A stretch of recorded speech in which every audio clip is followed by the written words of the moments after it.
suami begitu. Ini kalau ada tamu datang ke rumah, baru naik tangga terakhir bapak bilang, mama, ini kopi. Padahal kopi tidak ada. Tamu pulang, ibu bilang begini, ama, lain kali itu kalau ada tamu datang, tanya kita dulu. Suami hanya bilang begini, kok itu hari saya sudah beli? Terus ibu hanya bilang, iya, itu 6 bulan lalu.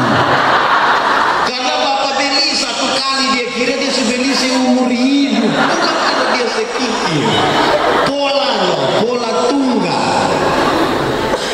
Bapak-bapak tuh kalau sempat sapu rumah satu kali, dia akan cerita semua orang, dia bilang, saya di rumah nih sapu. Padahal satu kali. Betul atau tidak? Kita tuh suami dong model begitu toh. Karena pola. Bukan untuk dibandingkan. Amin kok. Oke. Ketiga. Soal pola berbicara, komunikasi. Soal pola berbicara, laki-laki itu cenderung pendiam. Cenderung? Secerewet-cerewetnya laki-laki dia masih disebut pendiam. Makanya di Kupang kalau ada laki-laki cerewet, lupu mulut ke. Berarti siapa lebih cerewet? Ada sebuah penelitian bilang begini. Dalam satu hari, seorang laki-laki kalau bicara tuh kira-kira 7.000 kata. Berapa ribu? Tapi seorang perempuan kalau bicara satu hari minimal sekurang-kurangnya 21.000 kata. Bapak 7.000, mama pagi-pagi bapak supi kantor, anak-anak semua supi sekolah, mama mau 21.000 dan sapa. Bapak biasa pulang kantor jam 3. Mama rencana mau kasih keluar duluan yang 3.000. Mama tunggu bapak di pintu. Mama buka pintu, terus mama bilang, Pak.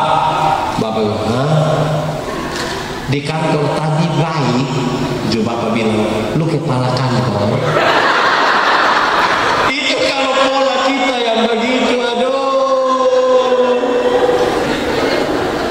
Saya mau kasih saudara, kata kunci dari sebuah relasi, terutama suami istri, kata kuncinya adalah komunikasi.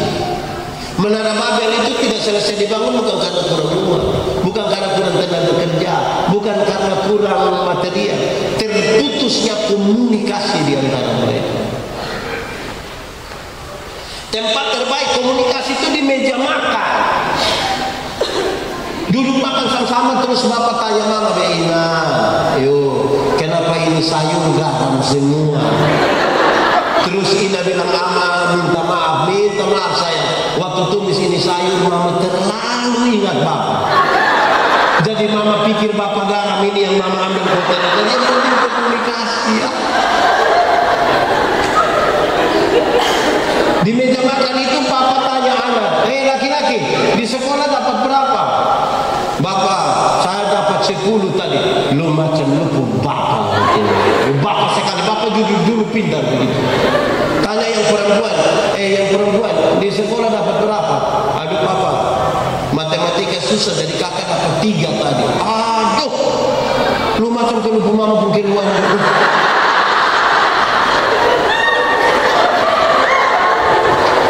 Komunikasi, abang, komunikasi. Ada banyak suami ini lebih sayang orang lain punya istri daripada istri sendiri. Kalau dia minta tolong orang lain ke istri di kantor, dia bilang, sayang, yang kemarin kita minta tolong itu sudah kok Ina. Itu kalau orang ke istri. Kalau istri sendiri, wah, hilang kita makan. Itu kita persoalan gitu. Ini ibu-ibu, kalau bapak tua pulang rumah, kalau dia tanya, biar mama makan makanan di mana. Bapak tuh kalau sampai tanya begitu itu bukan karena dia tidak tahu meja makan ada di mana. Kok itu meja juga dia yang beli. Tapi kalau dia sampai tanya, mama makanan di mana, itu karena laki-laki juga ingin dimengerti.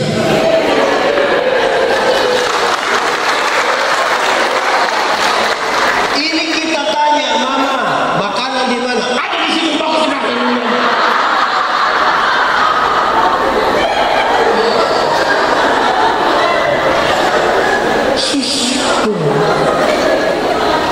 Ini bapak-bapak dong satu, bapak-bapak dong.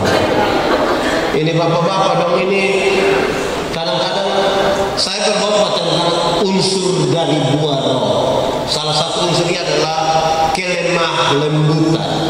Kelemah lembutan itu terdiri dari dua kata, yaitu lemah dan disambung menjadi. Saya bilang kami suami-suami ini lebih banyak sampai di lemah saja, lembut tidak.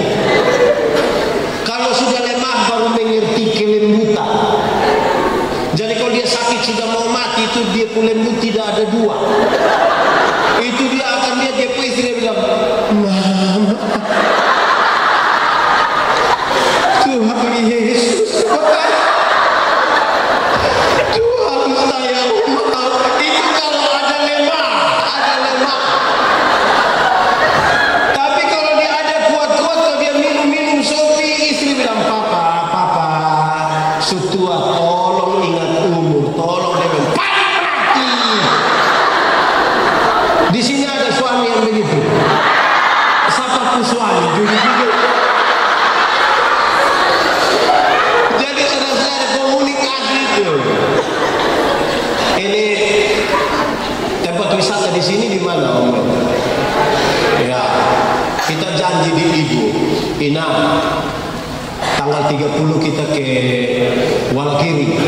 Itu tanggal 28 Ina sudah tidak bisa lah, dia tidak bisa. Dia sudah tidak bisa. Dia lewat pindah. Papa, Ama, 30 jadi kok. 30 jadi.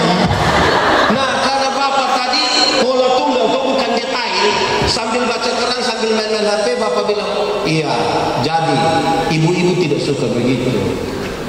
Lepas itu Quran, lepas itu HP, dia tipu mata dan dia, iya, 30 jadi. Komunikasi. Ini bapak-bapak dong justru. Bapak-bapak,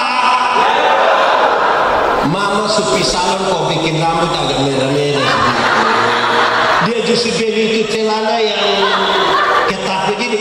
Dia lewat-lewat nah, omong ame apa kok? Puji sedikit kita. Kalau bukan kita yang puji, semua siapa yang puji dong? Minimal kasusnya bilang, mama.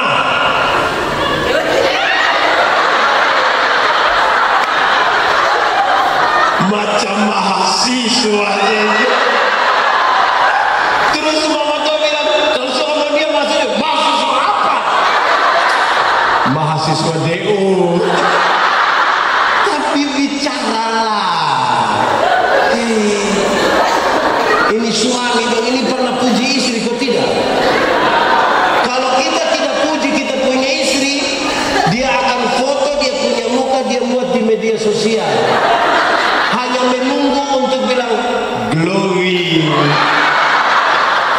Kau suami tidak pernah puji istri.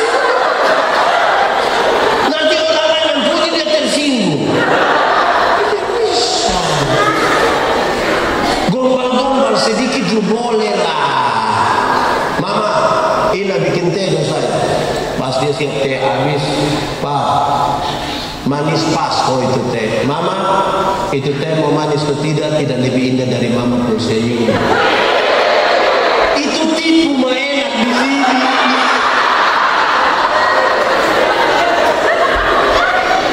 Hai saudara ini, relasi memungkinkan etika komunikasi kita menjadi rendah. Dulu baru jadi dan jadi itu kan kalimat tuh enak-enak semua. Tambah hari. Dulu masih pacaran itu kita panggil mama itu ma, terakhir belum habis dia sudah nyawa. Ma, belum ya, itu dia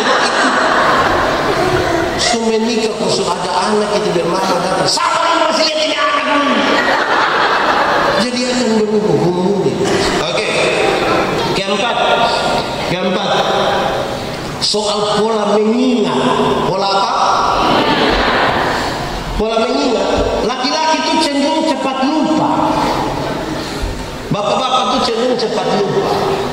Kita bapak-bapak ini kalau pakai mobil, kunci mobil, tek, keluar rumah kita kunci rumah, tek, jalan 30 langkah terus kita bilang, tidak tahu susukun juga bilang. Laki-laki cenderung cepat. Makanya kami bapak-bapak ini kalau sudah di luar rumah seringkali kami lupa kalau kami ada istri. Maksudnya begini.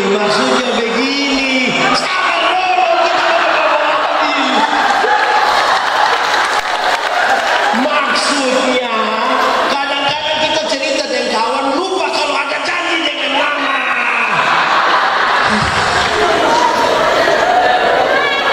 Laki-laki cenderung cepat, tapi ibu-ibu itu, istri-istri itu ingatannya tajam sekali, setajam. Ibu-ibu tuh kalau ada suami udah begini, orang ke saya tidak pernah marah, saya punya istri, pas dia bilang tidak pernah apa. Mama memang tidak pernah, pernah. Yang mana? Itu hari. Itu hari mana? Tahun 1900 dia ini ibu-ibu dong, ini kita pinjam dia pun tupperware, dia apa? Betul kok tidak? Disinilah ibu-ibu itu, saya mau tanya, pernah kecil dulu kok? Kita pernah.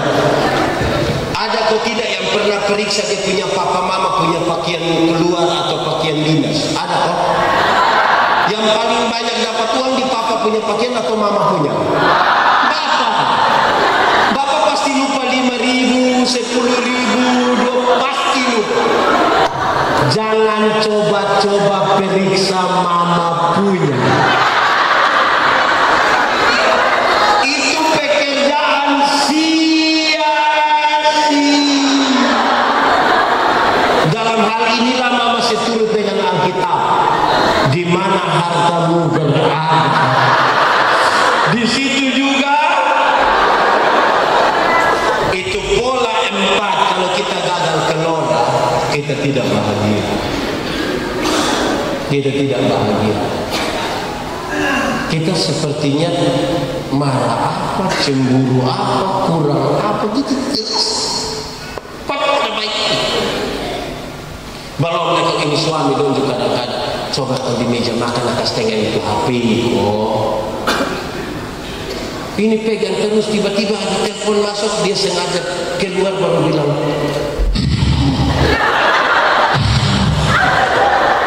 Kalau itu terjadi, hai istri-istri, aku berkata kepadamu, curiga sudah. Rahasia negara yang ngomong harus bilang.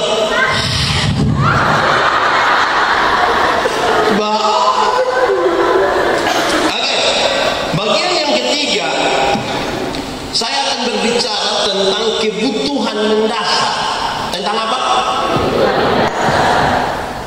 Kalau kita belajar dari surat Efesus, kita temukan kebutuhan mendasar. Kebutuhan mendasar itu berkaitan dengan hal yang tidak boleh tidak.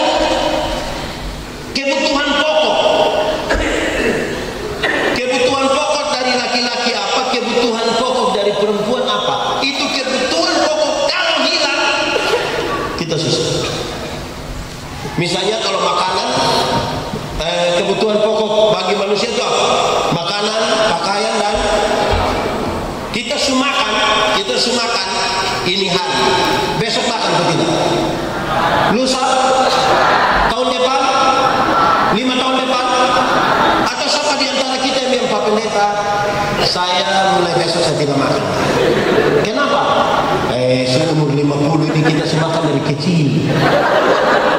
Tetap makan juga kan? Karena dia kebutuhan pokok. Mari kita mulai. Apa kebutuhan pokok dari seorang suami? Itu pertanyaan. Kebutuhan pokok dari seorang suami adalah dihormati. Sama-sama 1, 2, 3.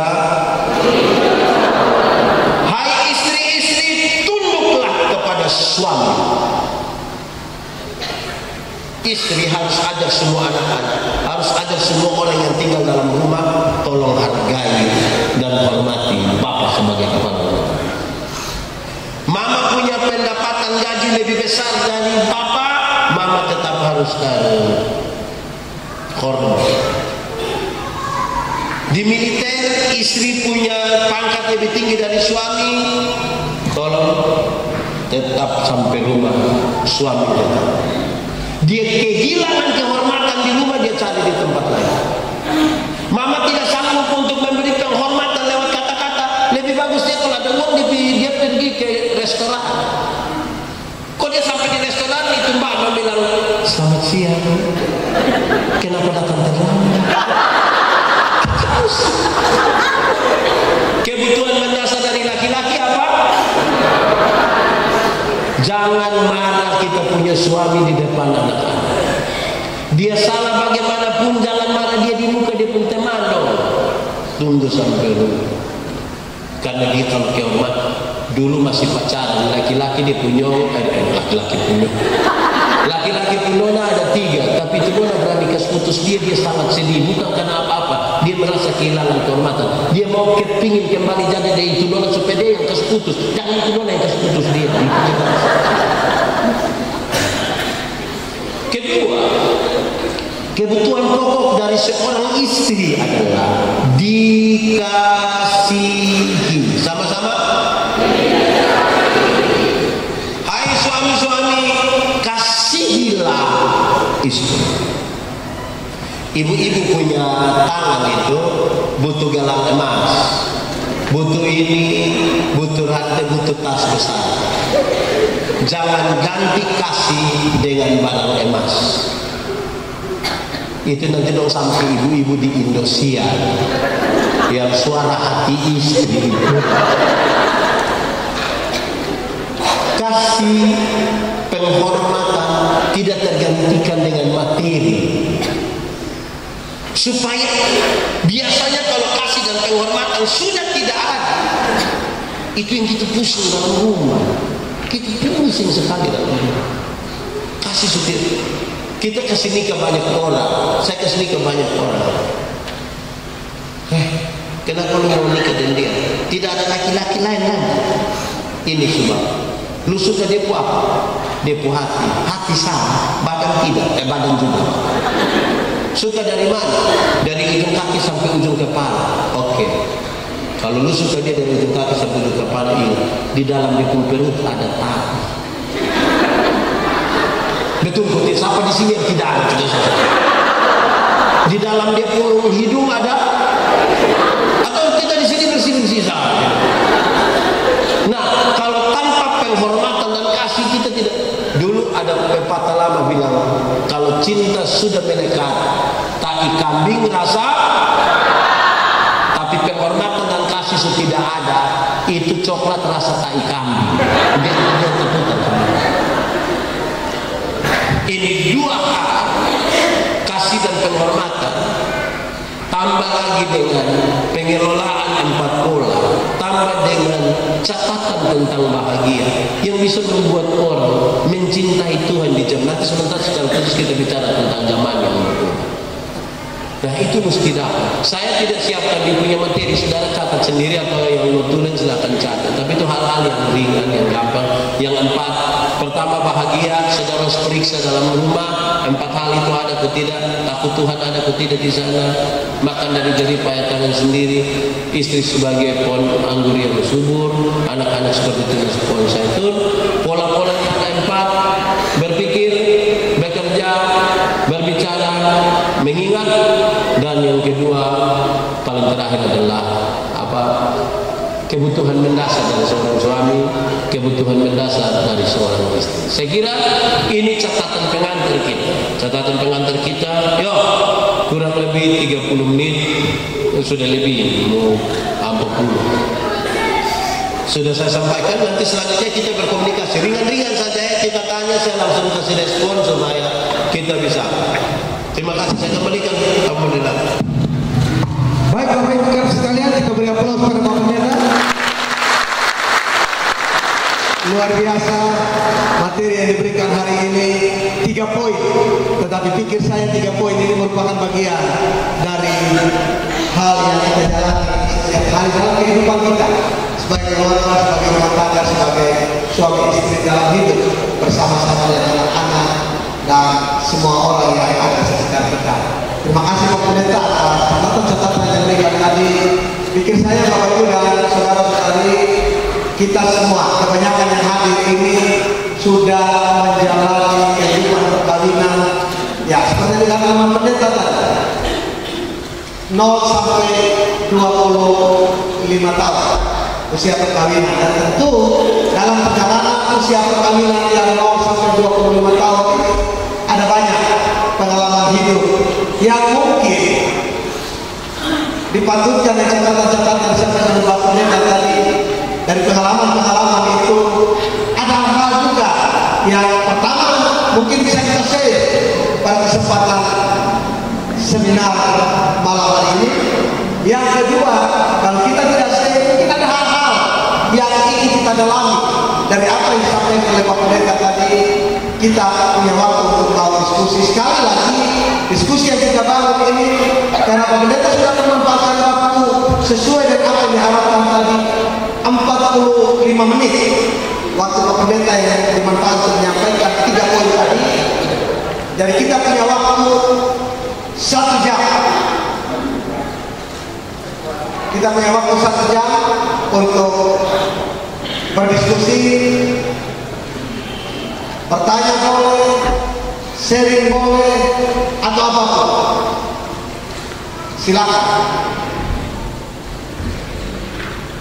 Yang tidak boleh adalah jangan sampai terlalu semangat kemudian membuka air sendiri. Habis pukulan dari sini ribut lagi sebentar. Oke, kami punya kesempatan Bapak Ibu kita bagi dalam 3 sesi. Kita bagi dalam 3 sesi. 1 sesi itu ada 4 orang yang berkesempatan bicara, tetapi setiap sesi selesai bicara satu langsung ditanggapi oleh pendeta. Kita tidak menunggu 4 orang bicara dalam 1 sesi kemudian Pak Pendeta tanggapi, tetapi siapa yang bicara langsung ditanggapi. Tetapi kalau dari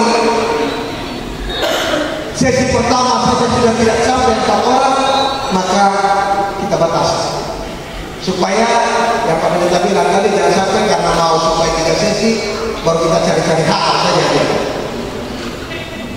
Kita cari-cari hak saja, kemudian harus ada hal lain lagi. Oke, saya berikan kesempatan kepada Ibu ya. Yang pertama Pak Melki, yang kedua Pak Origenes, yang ketiga Pak Adir ya. Adakah yang keempat? Yang keempat